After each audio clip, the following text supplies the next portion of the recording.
Assalamualaikum students, I am here Zainab Imran, your biology teacher.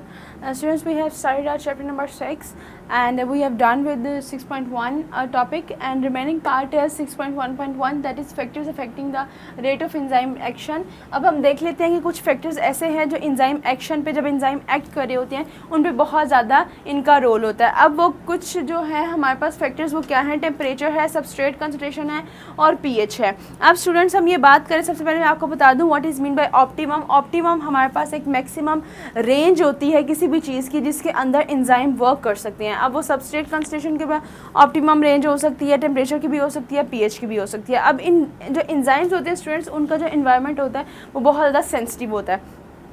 मतलब वो बहुत ज़्यादा डिफरेंट तरीके से अपने जो रिएक्शन है उसको लेके चलते हैं.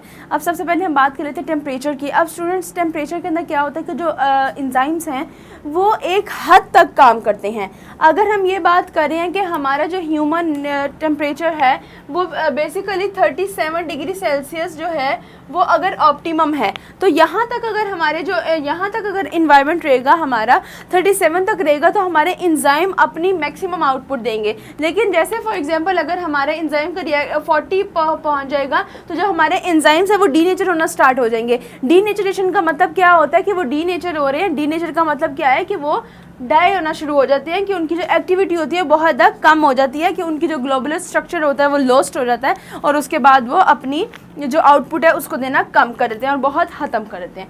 अब इस तरह सबस्ट्रेट कंसंट्रेशन है. सबस्ट्रेट कंसंट्रेशन भी इस तरह से है कि अगर हमें एंजाइम अवेलेबल है तो अगर हमारे पास एक मिनिमम नहीं, आप ये कह लो कि अगर optimum amount of substrate available है, अगर हमारे पास ये सबस्ट्रेट अवेलेबल है और हमारे पास ये एंजाइम है, ये सबस्ट्रेट है, अगर हमारे पास एंजाइम एक ही रह रहा है और सबस्ट्रेट इंक्रीज करते जा रहे हैं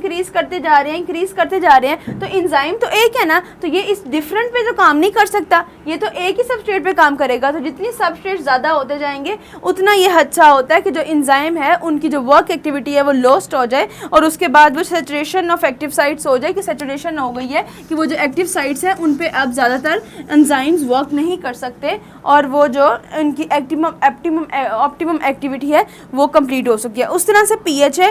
पीएच की भी ऑप्टिमम वैल्यू होती है, ऑप्टिमम पीएच होती है जिसको हम नैरो रेंज कहते हैं. तो इसका मतलब क्या है कि अगर हमारे पास पीएच किस तरह भी चेंज हो रही है, अगर एसिडिक है, न्यूट्रल है, किस तरह से भी पीएच चेंज हो रही है, तो जो हमारे एंजाइम्स हैं उनकी वर्क एक्टिविटी लॉस्ट हो जाएगी और वो जो उनकी जिस तरह से वो काम कर रहे हैं, ऑप्टिमम आउटपुट दे रहे हैं, वो आउटपुट देना ख़त्म कर देंगे और इस तरह से वो काम बिल्कुल ख़त्म हो जाएगा. तो इसका मतलब क्या है कि जो एंजाइम के फैक्टर्स हैं जिन पे वो इफेक्ट कर रहे हैं वो टेम्परेचर, सबस्ट्रेट, कंसंट्रेशन और पीएच है. जिस तरह से वो काम करेंगे, अगर वो ऑप्टिमम रहेगा तो वो बहुत अच्छा काम करेंगे, लेकिन अगर वो इफेक्ट करेगा तो वो उनकी ग्लोबुलर कंपोनेंट्स चेंज हो जाएंगे.